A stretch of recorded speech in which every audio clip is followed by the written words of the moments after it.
2020 is the kind of year that we haven't even begun to fully understand. With the coronavirus pandemic radically disrupting the way we live our lives, 2020 is a year that will be looked back on with great interest for a long time to come. Things have changed out of necessity or stayed the same out of stubbornness. Either way, this year feels like it's brought to the fore issues that have been festering for a long time while simultaneously introducing a whole new crop of fresh problems to deal with. In terms of how this relates to the wrestling landscape, the immediate effects have been obvious.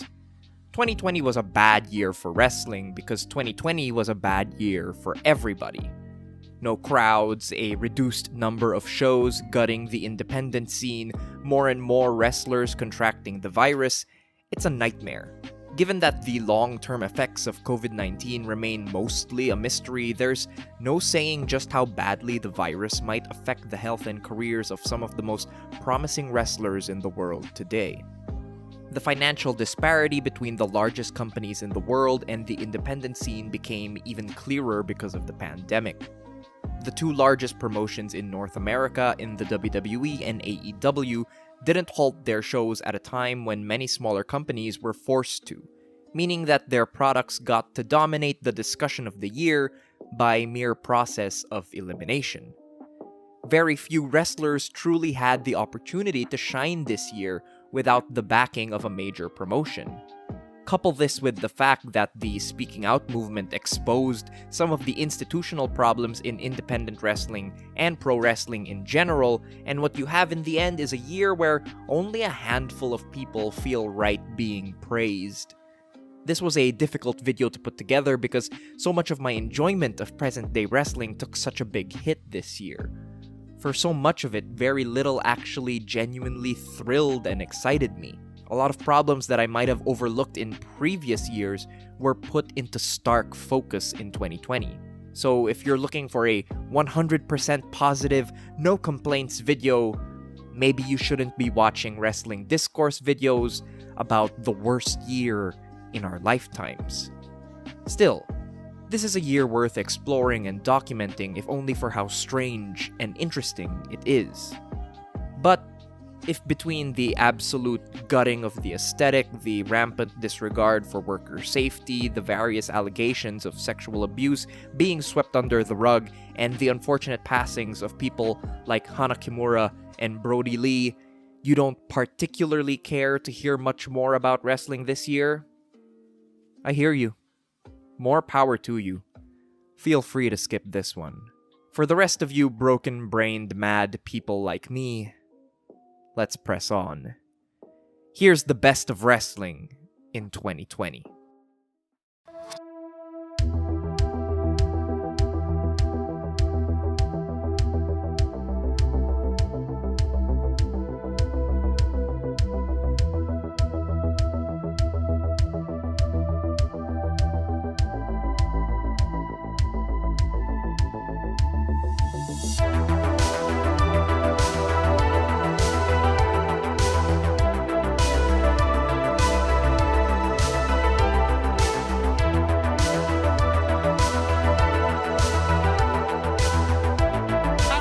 You in the ground and smile.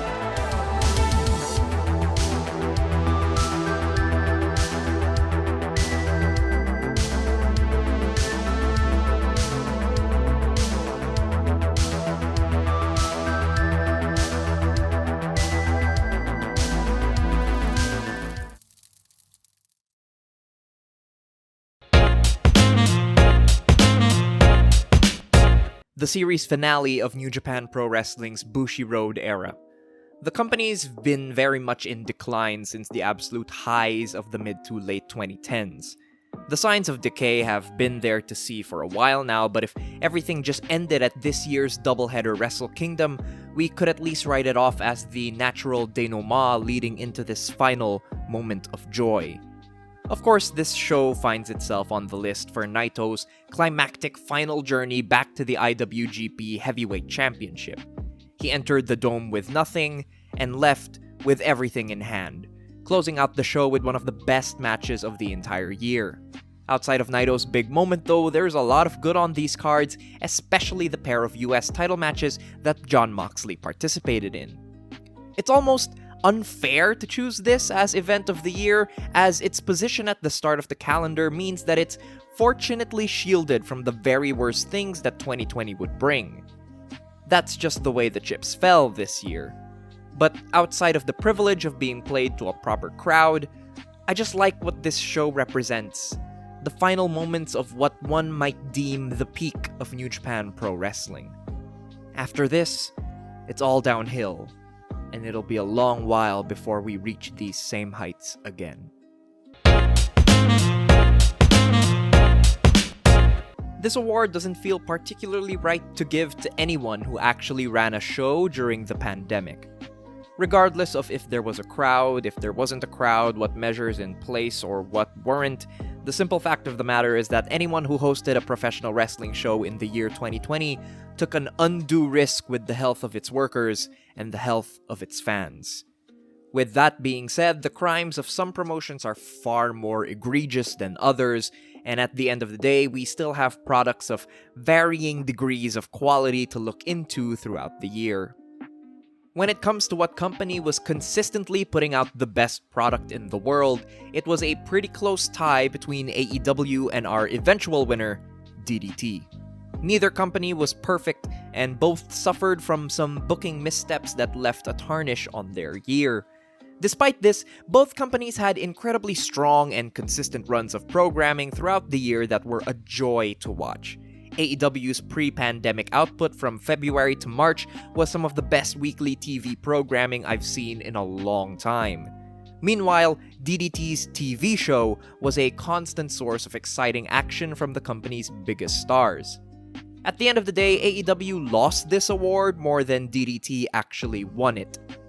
Right at the end of the year, AEW made the baffling decision to hook up with Impact Wrestling, a promotion famous for squandering the goodwill of fans again and again and again.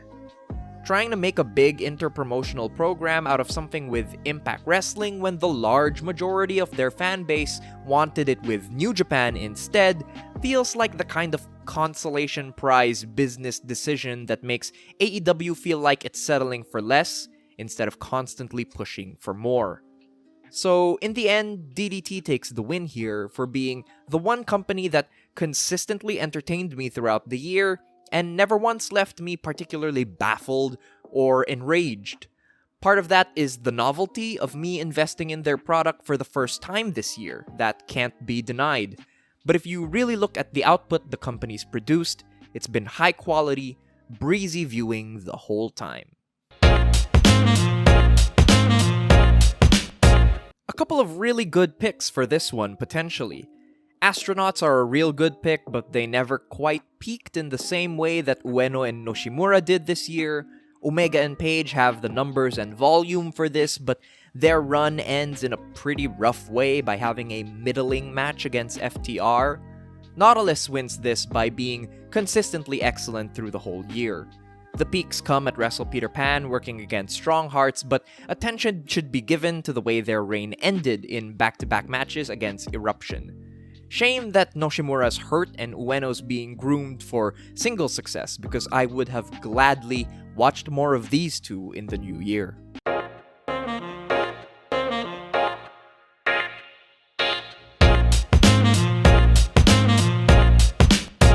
A revelatory experience for me as someone who never saw Nagata in his prime.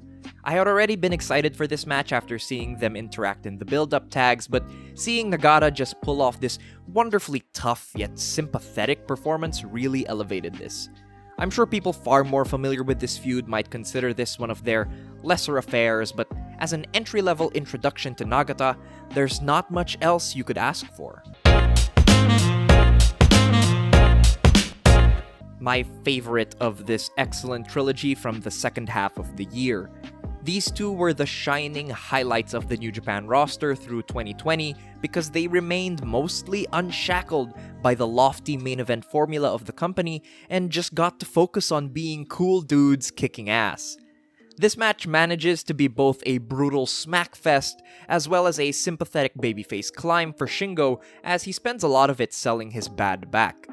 In a year where New Japan took a deep plunge into the worst aspects of itself, these two remained unashamedly themselves, and all for the better. Near impossible to get this wrong. The best tag team of the year in Nautilus go out and just have a banger with two of the best members of Strong Hearts. There's little that can be said about this match because its appeal is so simple. They go out there and just wrestle a banger, keeping a frenetic pace for the whole runtime and never letting up. At his worst, Kota Ibushi is a lifeless husk, comprised of muscle and little else. Real thoughtless kind of wrestler that gets by on athleticism. It's that knowledge that makes this match so damn satisfying. Minoru Suzuki bullies Kota Ibushi into having a great match and even shows some personality. Few things in New Japan this year were as instantly riveting as this grumpy old man yelling at Ibushi and seeing Ibushi actually fire up to meet the challenge. In many ways, this was the perfect encapsulation of everything I loved about Minoru Suzuki. Only someone with his level of intensity and personality could beat something so fantastic out of someone as representative of the worst parts of the modern New Japan main event style as Kota Ibushi. As much of a mixed bag as AEW can be, it's at least an environment where something like this can happen. AEW's open door policy means that one of the last living legends of the 2000s independent wrestling boom gets to walk out onto TNT, cut a hot promo as he always does, and have a hell of a match against Cody. Much like Minoru Suzuki in the last entry, Eddie Kingston forces Cody into his space. He batters Cody with some wonderfully stiff strikes, and for the most part, Cody's good to return the favor. While narratively, this is far more about Cody toughing things out and proving he's got more in the tank than expected, in the grander meta sense, this was the exact opposite. This was Eddie Kingston stepping out onto a big stage and proving that he's always deserved that limelight. Not once did Eddie look out of place on TV. Not once did he ever falter because he's just that good. And he's been that good for almost 2 decades now. A loss for Eddie in kayfabe, a win for the performer in every sense.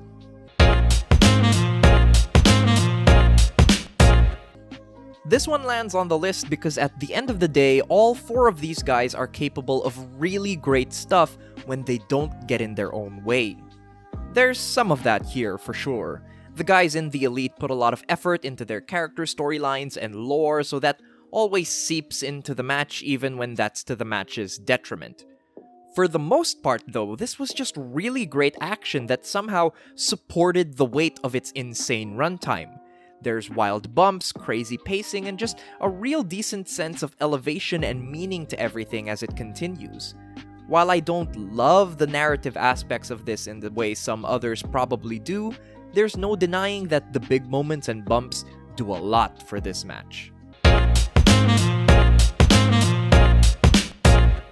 A deeply offensive match in many regards.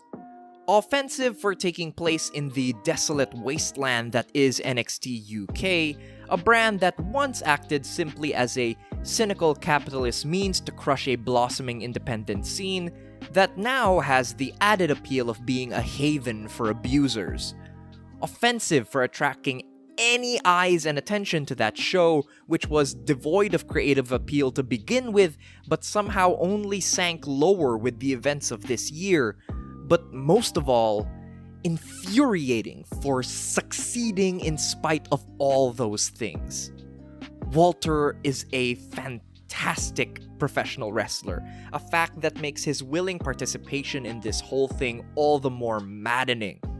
Most days, he's a precious artifact from a time gone by, hidden behind a glass case. But on this night, his abilities were unleashed in full force yet again.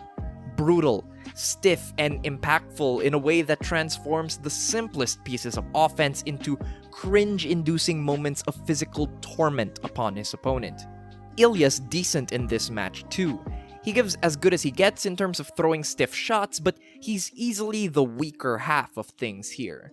His selling dips into the melodramatic occasionally, and his neck crumble sell remains one of the silliest moments in wrestling all year. But even Ilya's over-the-top nature feels weirdly fitting given the monolith that he's up against. The way Walter strikes him down, it doesn't seem too strange to see a man yelling in pain at the top of his lungs. This match absolutely rules, and I hate it for that. Another banger from Shingo here. His never openweight title run was the absolute highlight of New Japan this year, and the 2 matches he had with Sho in July were a big part of that reign, feeling as strong as it does. This match is a perfect highlight for Sho, as he works from underneath trying to take the title away. Sho selling in this match is wonderful, really putting over the damage he sustains and providing a real sense of struggle to everything that happens down the stretch.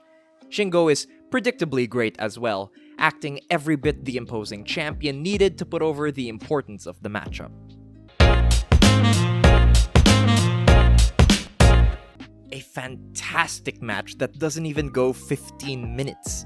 Even in this tight space, it's filled with entertaining moments and fun elements. Otani being a classic grumpy vet, trying to grit his teeth through the abuse of Abe and Nomura rules. Aoki being an overzealous youngster trying to prove himself to his veteran partner, and subsequently getting brutalized for it, rules. And of course, we have Nomura and Abe just throwing heavy kicks, stiff chops, and shoot headbutts. Honestly, what's not to love? The best tag team match of the year. This directly follows a 6-man tag team title match that ended with Sakaguchi choking Ueno out for the victory. Nautilus being firmly in the hole going into this title defense makes for some great narrative tension from the go as they jump Eruption at the bell to try to make up some ground. This features probably the best Yuki Ueno performance I've seen all year, as he plays a plucky babyface who's been horribly beaten down in the match before, trying to stand up to the stiff strikes of Sakaguchi and the awesome power of Higuchi. Even Yoshimura looks great here, showing a lot of fire and determination squaring up against Higuchi. Although the other tag matches this year might be a little tighter and a little more compact, something like this felt elevated by the very real sense that Yoshimura and Ueno had something to prove. They just suffered a defeat literally moments before, and the desperation and determination they have to cling to their gold made this such a great watch. This also really elevated Ueno in my eyes as a very sympathetic and likable babyface, even more than his summer series against Endo over the title.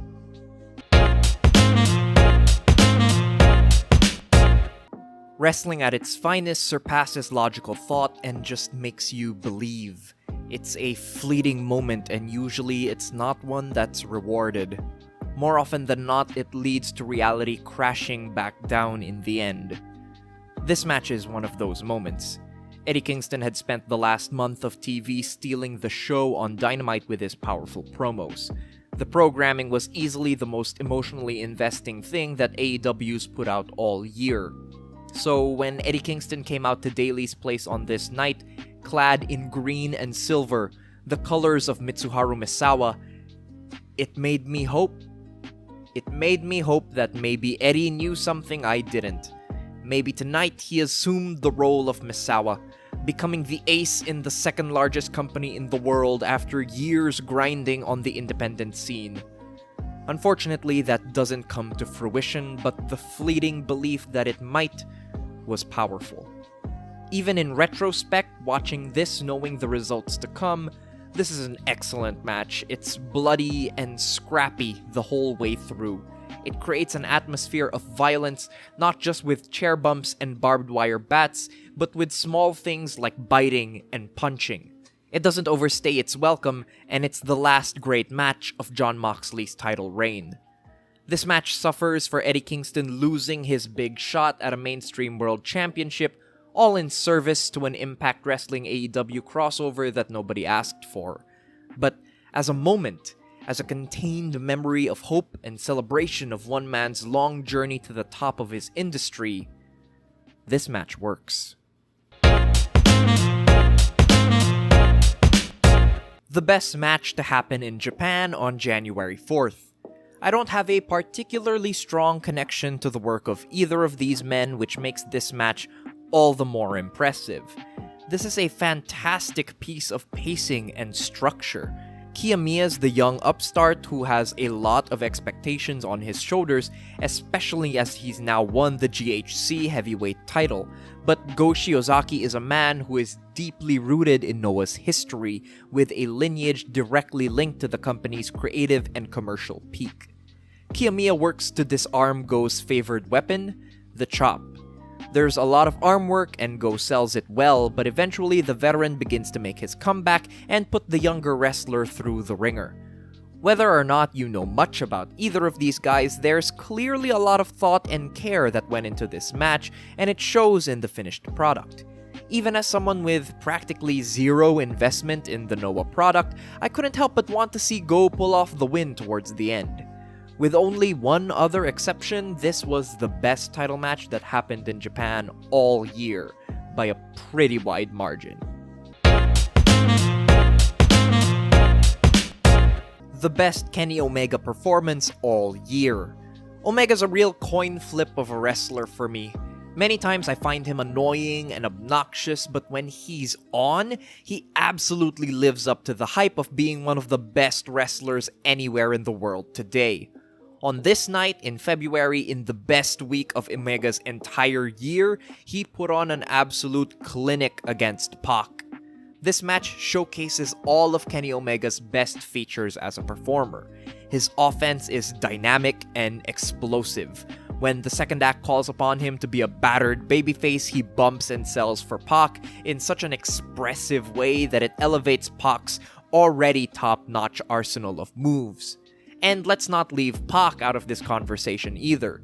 Before the pandemic really took hold of the year, he was well on track to being an easy top 10 wrestler of the year. The bulk of his case comes from concise and tightly structured TV matches, but then you see him making the absolute best of an extended runtime like this, and it's just as masterful and exciting as anything else he's done. His character work is also incredibly effective.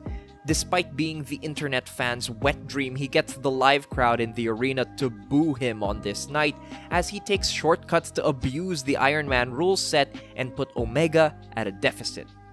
Perhaps the best compliment I can offer this match is that it makes 30 minutes absolutely fly by. In a wrestling landscape where matches feel dragged out and stretched thin all to hell, something this bulky actually earning its length and maximizing its time is such a breath of fresh air. What a wondrous performance from two men at the height of their powers. Every bit the dream match AEW wanted it to be.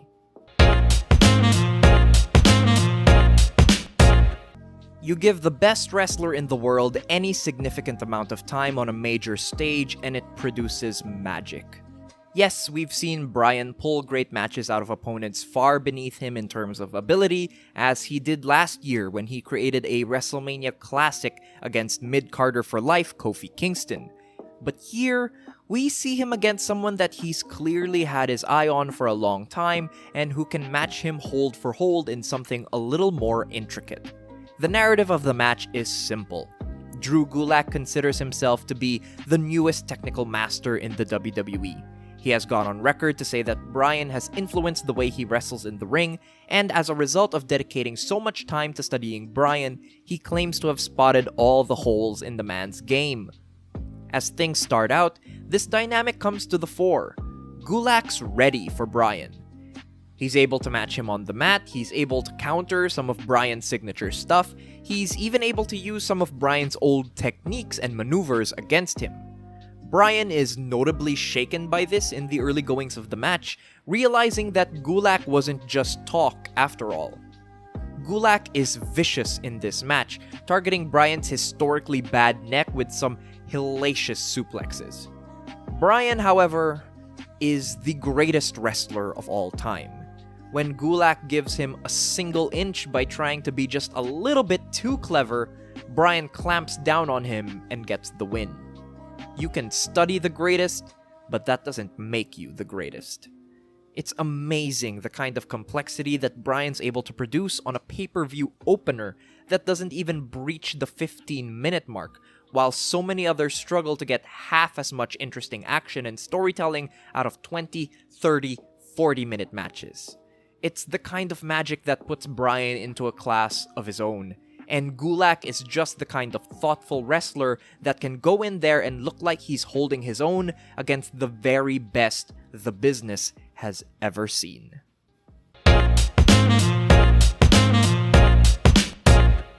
If Bryan could do all that with less than 15 minutes, imagine what he could actually do given 40.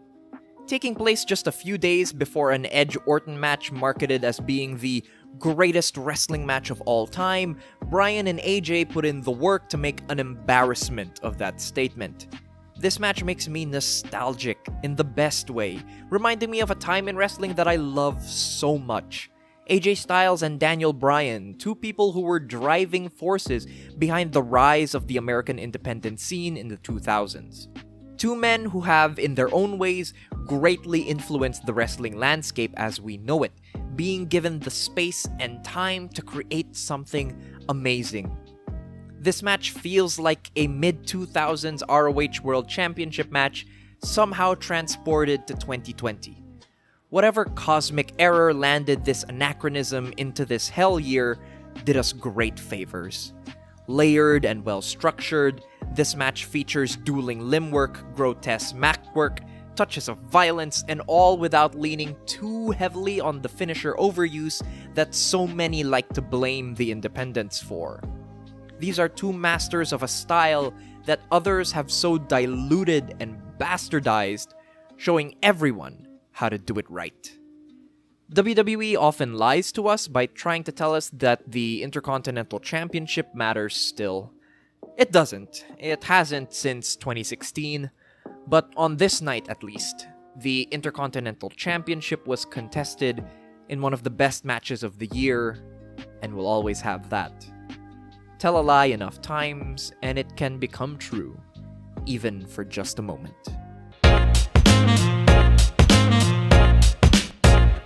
Something that links all the top 5 matches on this list is a very real sense of joyousness.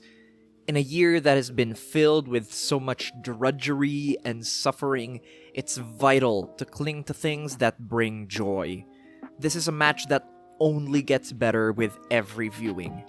There are the obvious things to love about it, such as the fact that it's two old men enacting horrific violence on each other. If there's one joy that should touch every pro wrestling fan's heart, it's old men punching each other incredibly hard. If that doesn't do it for you, then you can at least enjoy old men headbutting each other far too hard. This match is filled with the kind of defiant violence that never fails to stand out. But beneath that, there's a real sense of playfulness and mischief to this whole thing. Ishikawa and Ikeda feel so much larger than this promotion and this venue, and they act like it the whole way through. But instead of big-leaguing WXW by phoning in their match, they simply move in defiance of any attempts to restrain the brutality they wish to enact. The referee is treated with an almost condescending indifference as these two continually push the boundaries of the rules. Even for those unfamiliar with these two men's rivalry, myself included, there's a feeling of camaraderie through this whole thing. This is what they do best, and they will put that on full display regardless of if anyone understands or even cares. Screw playing to the crowd. You could have this same match in a COVID-era empty arena and it'd be just as good. Fight to the fullest regardless of structure or narrative, but never stop fighting. It's an uncompromising take on what professional wrestling can be, and in the eyes of these two, probably should be.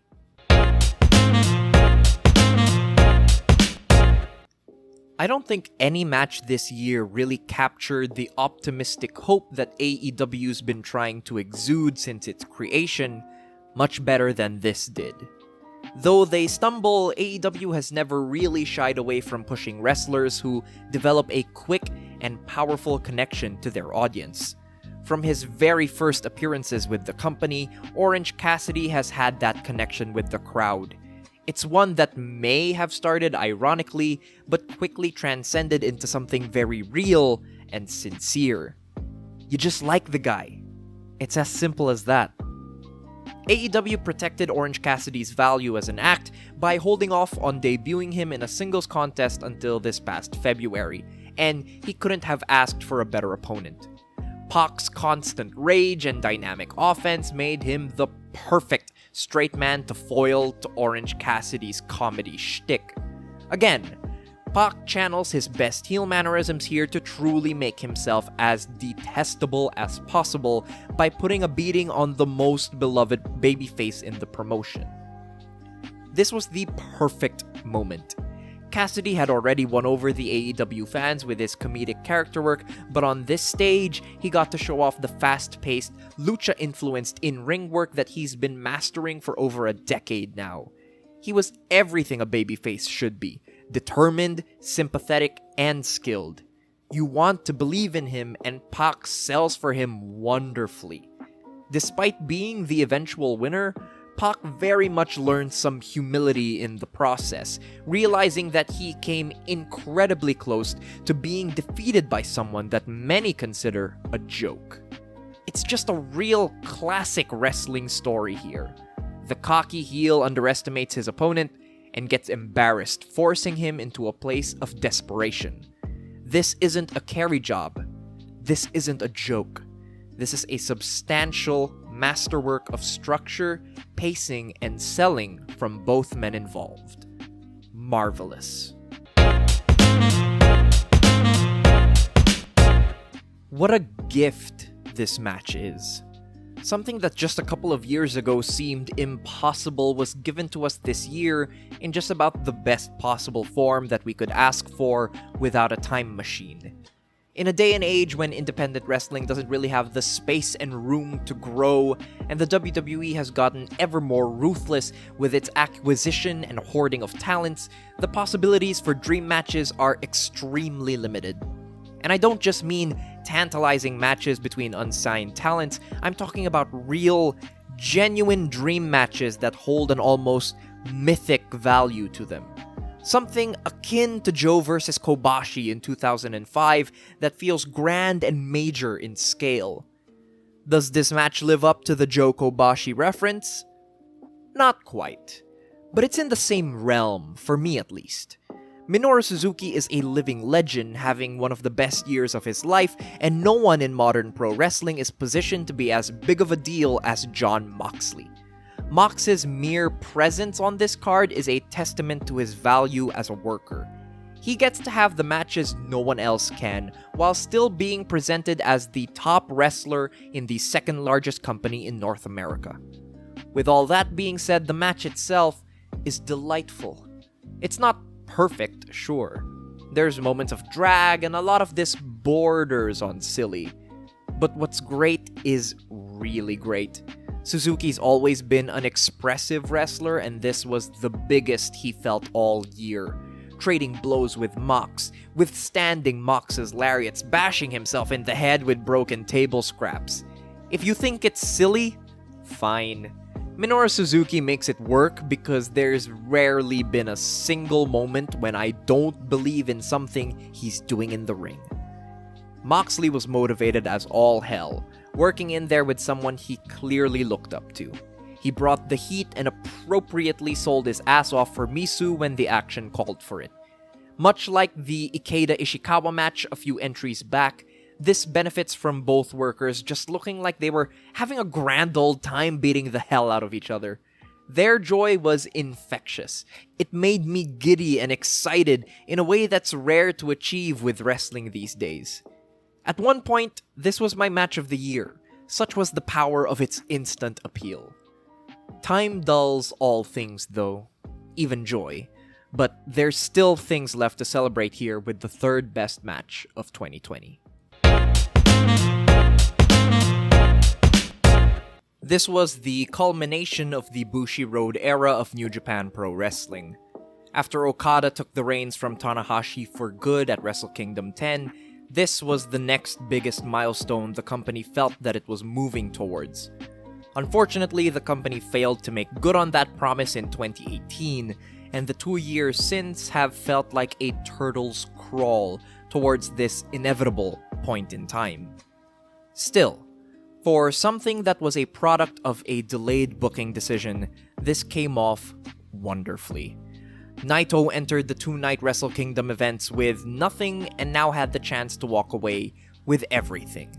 Standing in his way, the embodiment of success in New Japan from the last decade. Record breaker, golden boy, top of the mountain, Kazuchika Okada. Given the year that Okada's had since, it almost feels wrong to praise him. But when he's motivated and on, he absolutely earns all the accolades that he's collected over the last 8 years. On this night, he was every bit one of the greatest wrestlers in the world, putting on one of my favorite performances from him yet. So much of my ambivalence towards Okada is directed towards his lack of motivation at his worst.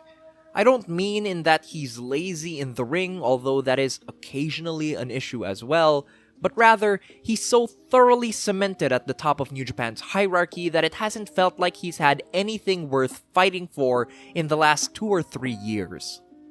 That is not a problem here. In this match, Okada's the man at the top of the mountain wanting once and for all to put away this nuisance that people have been clamoring to unseat him for years now. He manifests that with some incredible legwork that brings out some of the best of Okada's malice. He's so actively cruel in this match that it makes the mountain Naito's trying to climb feel all the more imposing and unattainable. Naito is at his best here too, moving with actual urgency. It's all on the line here for him. His leg selling works to make him the most sympathetic figure in wrestling. He cannot choke on this grand stage again. The finishing stretch is breathtaking. It's tense and everything feels momentous. It's grand in all the ways 2010's New Japan can be when done at its best. This is one of the best matches of the year because, of course it was. It had the history, the venue, the backing of one of the largest and most critically acclaimed companies in the world behind it. Every move and decision going back years has pointed towards this match being the classic that it was. And that's why it's not quite the match of the year.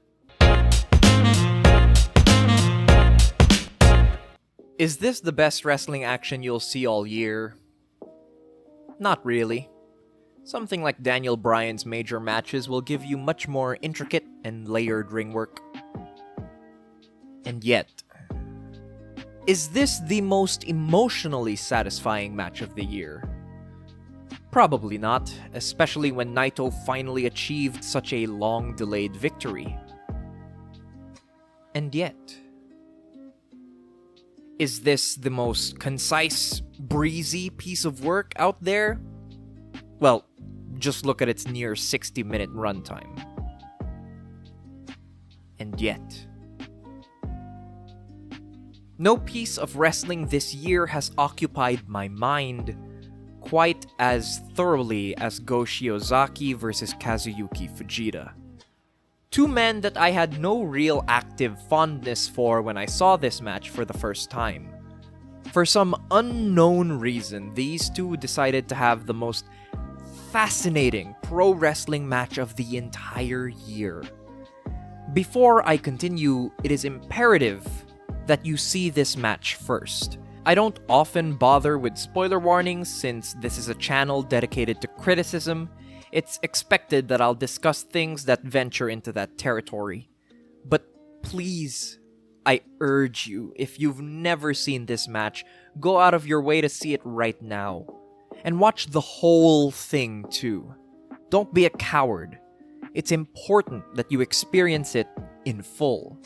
The first 30 minutes or so of this match are dedicated entirely to Go Shiozaki and Kazuyuki Fujita staring each other down. They don't touch, they hardly even move. They stand in the ring, glaring daggers at each other for over 30 minutes. I fucking love it. Regardless of what their motivations for this match were, that singular choice of dedicating over half the match's runtime to a stare down made this the most instantly memorable and interesting match of the year. There's so much I could talk about just by discussing the stare down. I can talk about how the silence makes a mockery, intentional or not, of the bloated and boring opening stretches that plague Japanese main event wrestling. I could discuss how cleverly the camera work in this match operates to keep the visuals of something so stagnant still feel interesting. There's the fact that I think no one at ringside really knew what was coming, given how both men's entourages at ringside kept trying to encourage action to start, only to be beaten back into submission by the silence. The emptiness no longer stands in the way as an obstacle. These two instead embrace the silence. They amplify it. It takes something that has crippled so much of wrestling this year and transformed it into the driving force that makes this match so good. The silence is the pulse that gives this match life. It's hypnotic in its own way, drawing you in, making you hyper-focused. Once the action starts, it's fair to say that some magic is lost. Some portions do sag, but when they're combined with sights like Fujita spitting a mouthful of hand sanitizer at Go, I just don't see how I'm not supposed to love this match with my entire heart. You have something as ridiculous as that, and then in the closing moments, you'll have the glory of Fujita just caving in Go's skull with some of the grossest punts you'll ever see. I love this match so much. Flaws and all, it has stayed with me ever since I saw it in March. I flirted with the idea of dropping it beneath the rational and perfectly acceptable Naito Okada match for this spot on the list, but I just couldn't bring myself to do it at all. I refuse to begrudge myself the joy this match brought me, despite its walk and brawl, despite the listlessness of the back half. I still can't stop thinking about what an accomplishment this match is. It took the worst crisis the world has seen in decades and created something truly unique and special from those circumstances. What a beautiful match. Stupid and ridiculous and awe-inspiring. A miracle in a hellscape. Go Shiozaki versus Kazuyuki Fujita. The best wrestling match of 2020.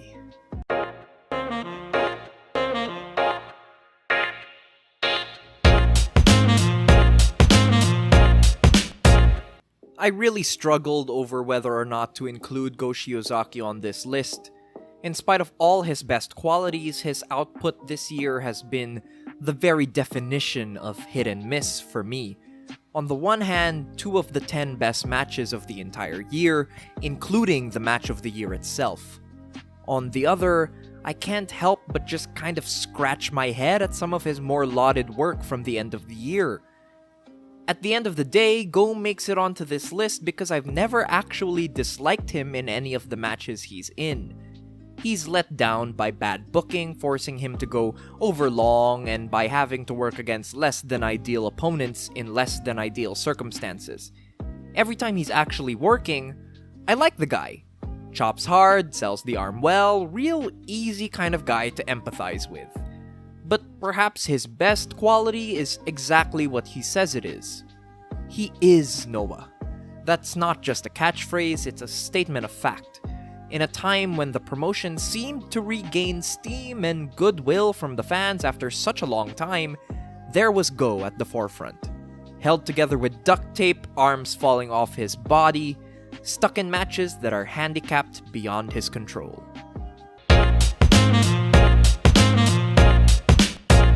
Such is the power of the hell year that Jonathan Gresham gets into the top 20 on the back of 1 month's body of work. That's not a dig at Gresham in the slightest. He was lucky and smart enough to spend most of the year out of action as ROH went dark due to the coronavirus. When he came back, however, it was a part of the ROH Pure Title Tournament which Gresham himself had been advocating for. He, of course, absolutely ruled in that tournament, making the most of the stipulations before eventually winning the tournament and the title. Outside of the Pure Title Tournament, Gresham also had the best match from the Collective against Lee Moriarty, and then dragged along Flip Gordon to a great Pure Title match at Final Battle. With a fuller year working at this level, Gresham would be even higher on this list, but it speaks to his consistently high quality that just a few months in action marks him as one of the 20 best wrestlers of the year. With how uninspiring the American independent scene has felt for a while now, someone like Alex Shelley playing the elder statesman to help elevate the next generation of talent has been a joy to watch. Technically gifted and fundamentally sound in a way that could ground a wide variety of talents into something substantial. The peak of his year is the absolutely excellent submission match against Lee Moriarty earlier in the year, but he has a handful of bangers sprinkled throughout the COVID era against the likes of Tony Deppen and Jonathan Gresham. One of the highlights of an independent scene I feel myself growing more distant from with time. The best purely babyface wrestler on the AEW roster. Instantly memorable in every way. Anyone who's followed Orange Cassidy for a long enough time knew that he had what it took to make an impact on television. It was just a matter of if AEW would allow him the room to do so. Luckily, they did just that, making Cassidy a focus of the television product from February right up until the end of the year. Unluckily, much of this sustained push took place in front of either limited or no crowds. Even worse, 3 months of Cassidy's year gets taken up having to put Chris Jericho on his back. Not a perfect year, sure, but when you're performing at the level Cassidy is through most of it on a stage as big as AEW, it gets you pretty far.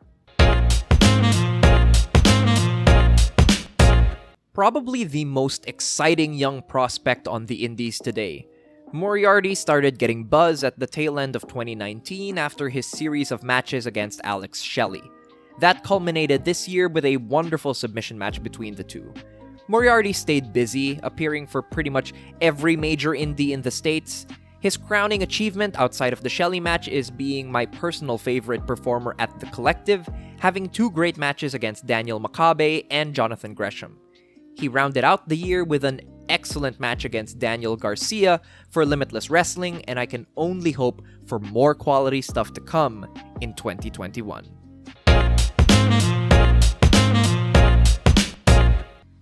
It's a difficult year for me to really start paying attention to Timothy Thatcher's career, as this is the year he got swallowed up by the WWE. This was perhaps the most painful signing for many fans of independent wrestling, but for a while it didn't seem to be too much of a problem. After a great performance in his WXW farewell tag match, Thatcher spent much of his early run in NXT working the style that had made him such a joy to watch. Grapple-centric bouts against Matt Riddle, a reprise of his famous rivalry against Oni Lorcan, all these showed that Thatcher remained true to what brought him to the dance, and he's still one of the best in the world. Unfortunately, much like Orange Cassidy before him, he's burdened with bad booking. He spends much of the end of the year working against vacuous voids like Dexter Loomis, who sadly keep me away from even trying to watch. That's not Thatcher's fault, of course, but it's just how the year shakes out for him. Still, as one of the best in the world, when he's given the chance to actually sink his gapped teeth into something, it turns out great. Sadly, I don't have faith in the WWE to utilize Thatcher to his maximum potential, but that's the nature of the beast.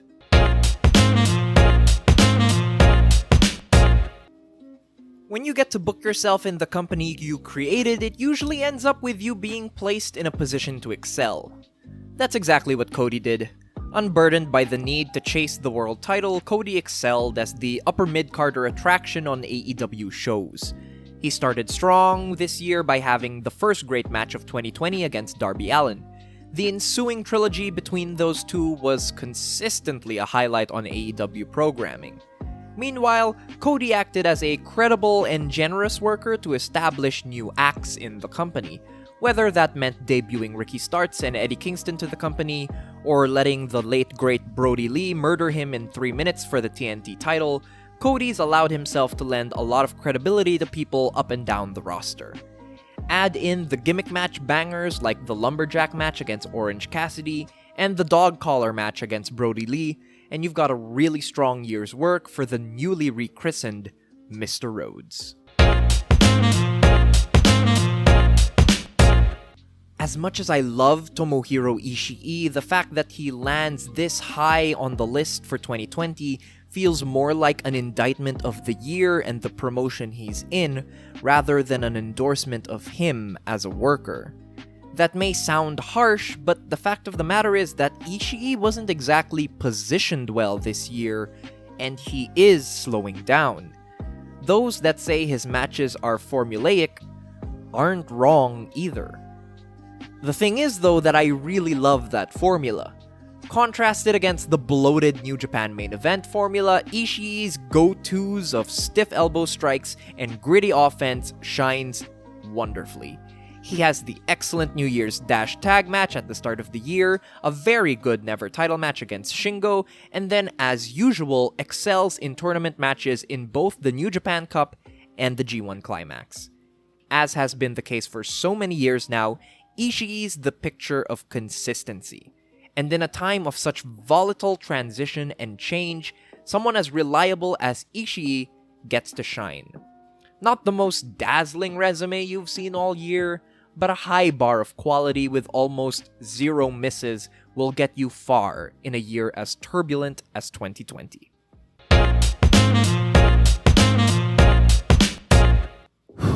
Okay, let's talk about this one. For most of the year, Kenny Omega was positioned in a sweet spot that allowed me to really enjoy him.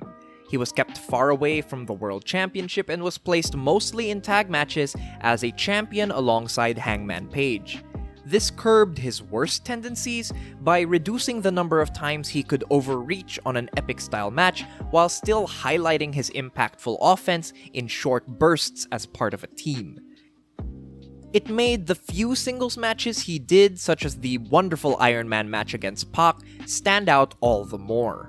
They were treats that earned their extended runtime instead of being an obligation. Kenny spent most of his year building a quietly strong case as one of the most consistent wrestlers in the world, and easily has the most must-see matches of anyone on this list. But then it all started to fall apart. Once he and Page lost the titles, things just weren't the same. Omega's early matches in the number one contenders tournament are pretty weak, although he's burdened with some uninteresting opponents in the Lucha Bros. The finals performance felt like a return to form, as the match against Page at Full Gear was exactly the kind of compact, action-filled match that I love seeing from Omega. Then he wins the title from Moxley. I don't know who got it in their head that Kenny Omega doing a poor Ric Flair impression and comparing world titles to rare comics was a good idea, because it isn't. Everything about this heel turn reeks of insincerity. If there's anything that ruins pro wrestling quicker than anything else, it's when you're being lied to. Kenny Omega being an old school heel champion focused on wealth and flash? That's a lie too painful to endure. And yet, he still will put on a strong match like the Triple Mania match against Laredo Kid. Watch the man's matches in isolation and he could have pretty easily been Wrestler of the Year. Factor in everything else, and this is about as high as I can have him. The best thing that ever happened to Hangman Page was being a critical flop at the first ever All Out main event. It was clear from day one that AEW put a lot of stock into Page, but that title match against Chris Jericho did him absolutely zero favors. Taking on a more liberating role in the upper mid-card of the company was exactly what Page needed. It gave him the room to develop a character that really connected with fans. Through much of early 2020, Page was among the most over workers in the company with his alcoholic persona. Combine this with teaming with Kenny Omega in a tag team title reign riddled with really good TV matches, and you have a real strong case for Adam Page. He also displayed a decent amount of versatility in terms of the tone of his work. From the emotional core of the Young Bucks tag at Revolution, to having arguably the best comedic segment in the Stadium Stampede while brawling with Jake Hager, of all people, to having a string of really good to great matches in the number 1 Contenders tournament at the end of the year, Page has made the most of pretty much every opportunity that's been thrown his way.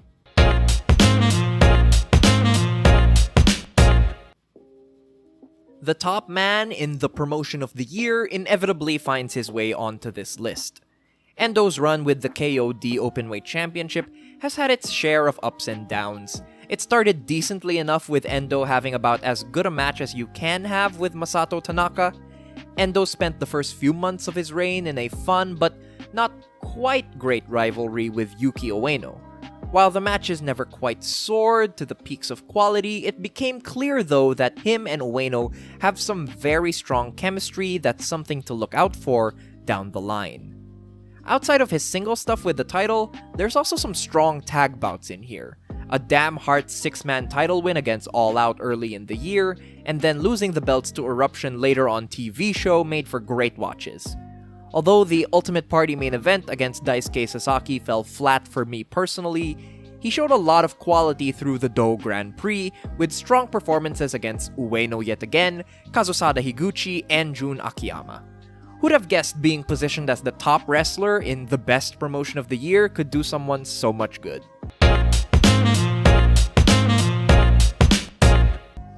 Uncle Jun had a fun run in DDT. One of the all-time greats getting a featured spot in the best promotion of the year was always going to deliver. His run on TV show in the mid-year was a textbook example of playing to a worker's strengths.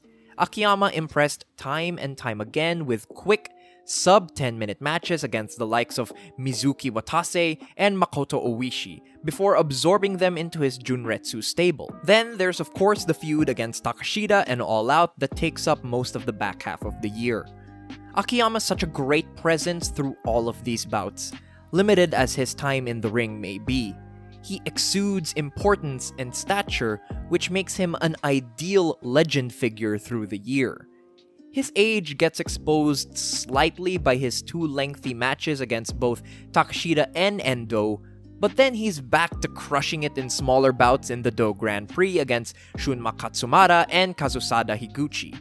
He tops off his year with an emphatic victory of the Do Grand Prix by beating Konosuke Takashita in an excellent follow-up to their Ultimate Party match. Booked to maximize his potential and constantly delivering high quality, Jun Akiyama is a living legend that had a year worthy of his legacy.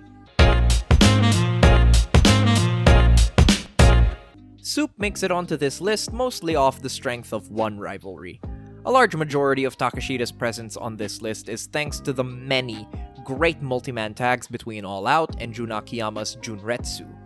To Soup's credit, it's a really strong series of matches, and he's easily the best part of the feud.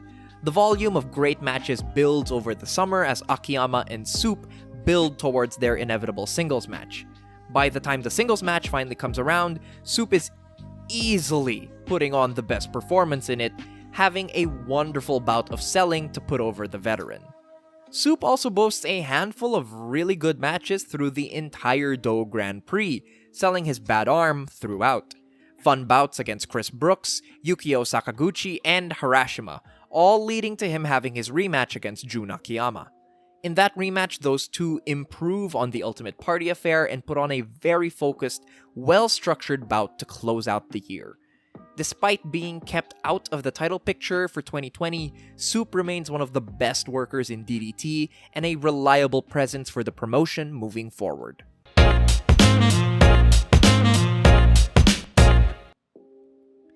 Higuchi makes this list on the back of an insanely consistent year in the ring. In every match he's in, he comes across as a powerful force that puts a lot of weight behind every action. I mean that figuratively and literally. He's so fundamentally sound and physically imposing that everything he does in the ring just looks so damn good. In many ways, his appeal reminds me a bit of someone like Walter, only not quite as viscerally violent. For proof of just how good Higuchi is, see how credible and legitimate he makes his brain claw feel in 2020. For the most part, Higuchi's put into tag settings throughout the year and he shines in that role. His 6-man tag title run beside Yukio Sakaguchi and Saki Akai produced some fun matches against the likes of Damn Hearts and Disaster Box. Then there's also the lovely tag title win against Nautilus. But when he's given enough room to stretch his beefy legs, he shines in singles tournament settings with strong runs in both the King of DDT and Do Grand Prix. Though he's not always given the brightest spots to work with, Higuchi excels in pretty much every setting, and I can only hope he continues to be given more to work with in the coming new year.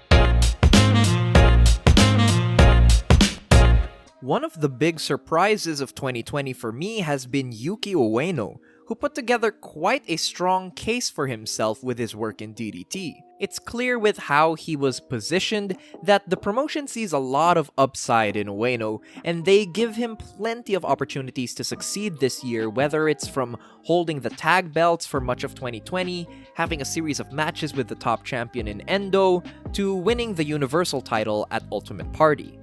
Ueno's absolute best work comes as one half of the Tag Team of the Year in Nautilus, alongside his partner Naomi Yoshimura. They have bangers defending the titles at Wrestle Peter Pan against Strong Hearts, and their back-to-back 6-man title and tag title matches against Eruption on the same night were excellent as well. It's that second one in particular that really helped solidify Ueno's place on this list. His performance was so strong and sympathetic that it made a real fan of me. I actively want to see this guy succeed and do well heading into the new year, instead of me simply being a passive but appreciative observer. In a year where I felt alienated from a lot of what was popular in wrestling, it was good to just discover someone new and enjoy their work. One of the things I find to be true about everyone in my top 5 is that they're all seasoned veterans of this industry that managed to weather the storms of this crazy year by staying true to themselves through thick and thin. In a time of crisis and change, the greatest wrestler of all time remained a constant. Strip away the crowds, the pomp, and circumstance, leave it all to what happens between the bells, and Daniel Bryan will find a way to shine. Even before the lockdowns hit, Bryan built his case for the year by putting on 2 fantastic accomplishments. The first I discussed earlier in the video. The match against Drew Gulak at Elimination Chamber was a masterwork of layouting and clever action, escalating its way towards a finish. Just the kind of contained and detail-filled ring work you'd expect of 2 masters like Bryan and Gulak.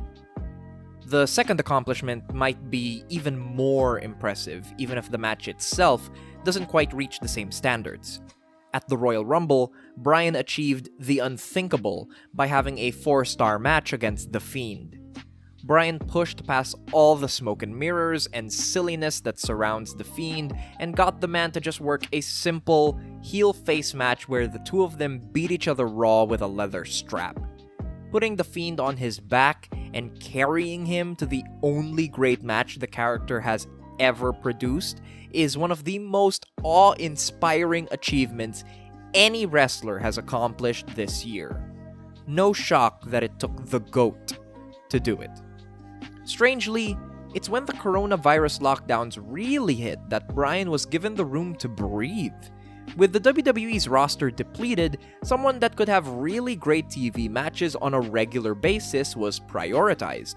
For about 3 months, Bryan was having weekly bangers on SmackDown against the likes of Cesaro, Gulak, and Sheamus, all culminating in the epic Intercontinental title match against AJ Styles in June. Unfortunately, Bryan's case kind of disappears from here. He betrays us by going off to have a child and doesn't come back until late in the year, where he's not really given the kind of meaty material needed to boost him up any higher on this list. What we do have, however, is a pristine 6 months of work from the greatest to ever do it.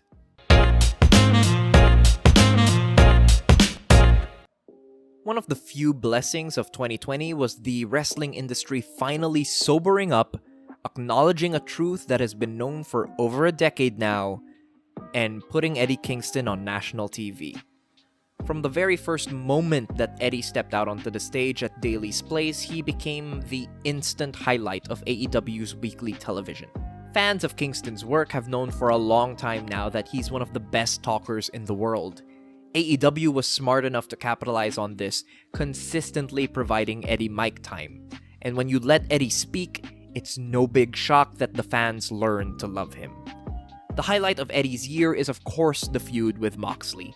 Both their TV match on Dynamite and the main event at Full Gear showcased Eddie plying his trade on a major stage. He displayed the kind of rough-and-tumble, gritty violence that's always made him such a delight to watch in the ring, and nobody could have paired better with him than Mox for that occasion. Of course, the real show stealers here were the promos, as week in and week out, Mox and Eddie raised the emotional stakes of the Full Gear title match and made it a can't-miss event. If we look outside of AEW, however, we find that Eddie was building quite a year for himself even on the independent scene.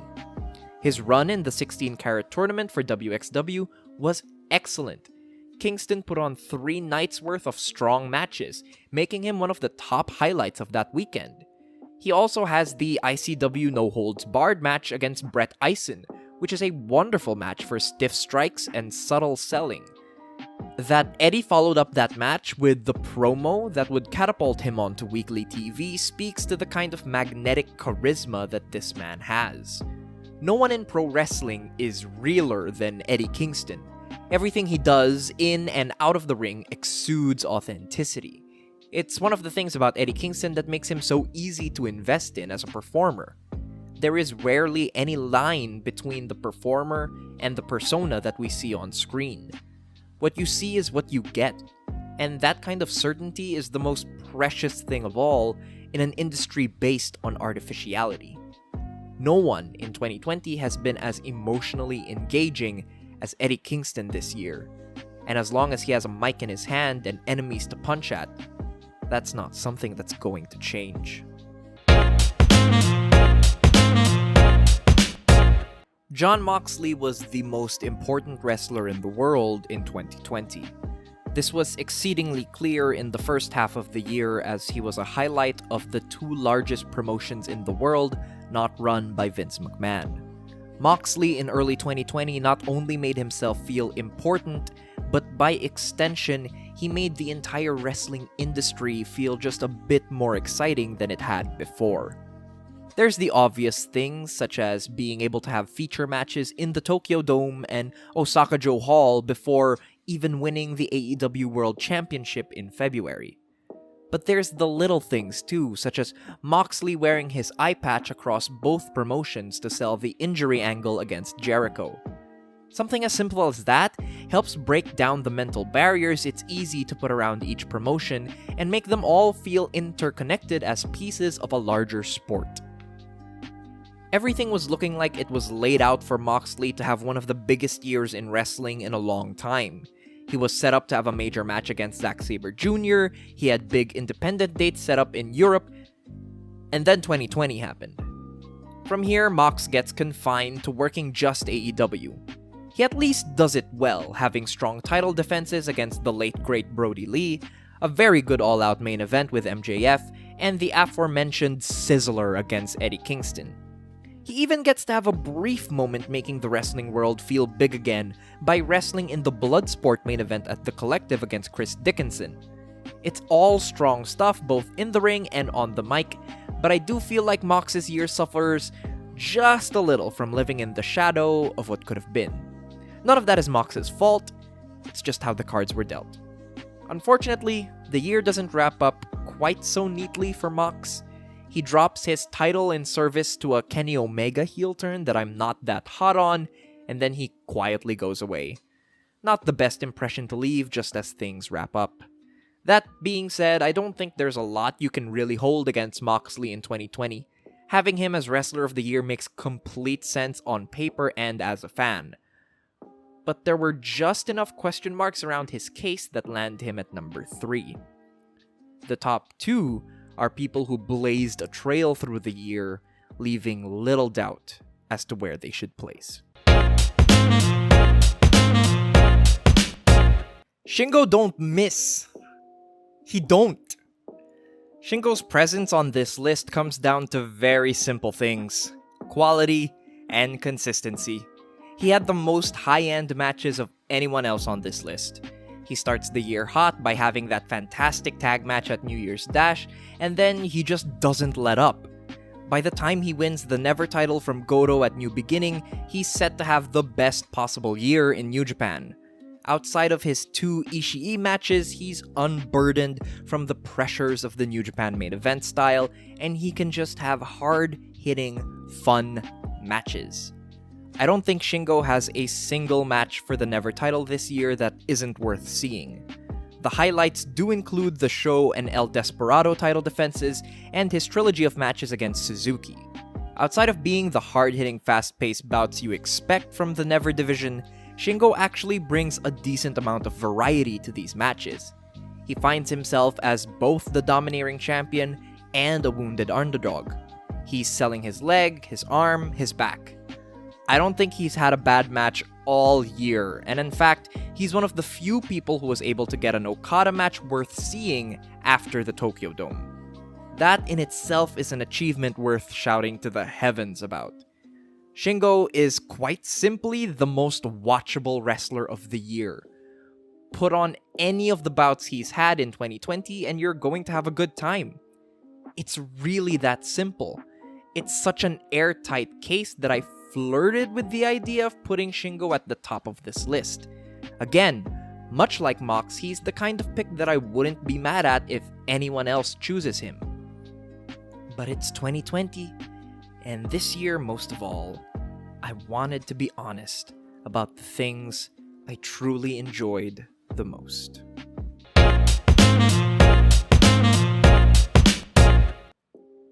So much of wrestling has felt so lifeless this year.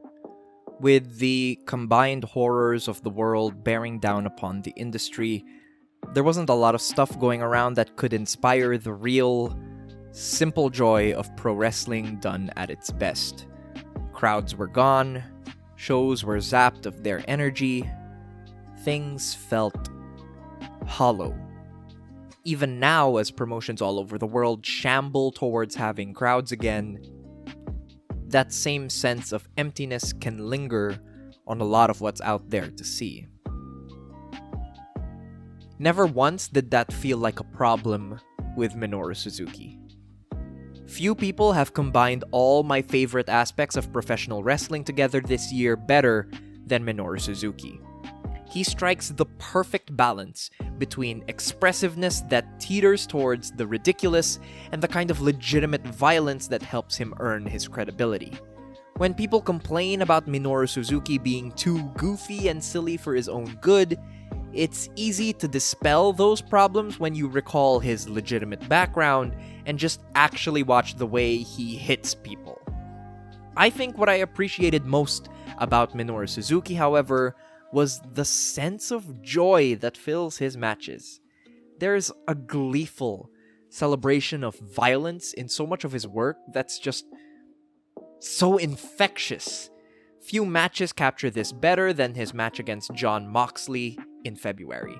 The two men just delighted in every moment of that match. It was one of the breeziest, most exhilarating viewing experiences of the year. Suzuki also went on to be a really strong tournament wrestler this year, being a highlight in both of New Japan's major heavyweight tournaments. He had that delightful New Japan Cup match that introduced me to the brilliance of Yuji Nagata. He had easily the best matches in the entire G1 against Ishii and Ibushi. He had the trilogy of matches against Shingo that made the Never Openweight title such a highlight of a company growing increasingly tedious. If you need even more proof of Suzuki's greatness this year, take a look at his non-New Japan work. Specifically, his singles match against Takuya Nomura in BJW and the 6-man tag main event he had in Tenryu Project. Neither are top-level matches, but Suzuki's presence in them adds so much. Suzuki on his off days has so much charisma and gravitas that many struggle to achieve at the top of their efforts. Minoru Suzuki was excellent this year. The best character and presence in a company that continues its inevitable decline from the peak of its prominence. As with most good things in wrestling in 2020, it's those that stayed true to themselves that shined brightest. No one felt as sincerely fun, joyous, gleeful, and yet also legitimately threatening and dangerous as Minoru Suzuki did in 2020. All hail the Lonely Warrior. Long live the King of Pro Wrestling. Minoru Suzuki, the best wrestler of 2020. Guys, thank you so much for sticking around until the end of this video. I know it was incredibly long, and yes, I understand the irony of that given my common complaint in matches. So the fact that you guys made it here or even skipped around to this point means so much to me. All your support has been incredibly important and meaningful to me this year in helping my channel grow, and I am so incredibly grateful to all of you, to all of my subscribers, to all the people that this has allowed me to meet on Twitter and online. Thank you so much. And of course, I want to spend a little time to send a very special thank you to my Ko-fi supporters. Thank you to my one-time supporters in Benjamin Emerson, Stephen McClanahan, Athletic Geek 89, Jonathan Iffert, El Dandy, Juan Z. Gonzalez, Sean Orleans, Dmitry Alexandrov, Parmman, and of course to my monthly subscribers. A very huge thank you goes out to Jake Dieterich, Eddie Roberts, James Draper, Chick Fritz, Matt Brummett, Jacob Dickens, Smarkdown Podcast, Spiders in My Bed, Tyler Kuhn Williams, Donna Maddock, Joe Humphreys, Arch Stanton, and Timothy R. Buchner. You guys are absolutely amazing. Shout out to IQWrestler for the fantastic intro video. Check his channel out. You guys are awesome. Thank you so much for sticking around, and have a good one.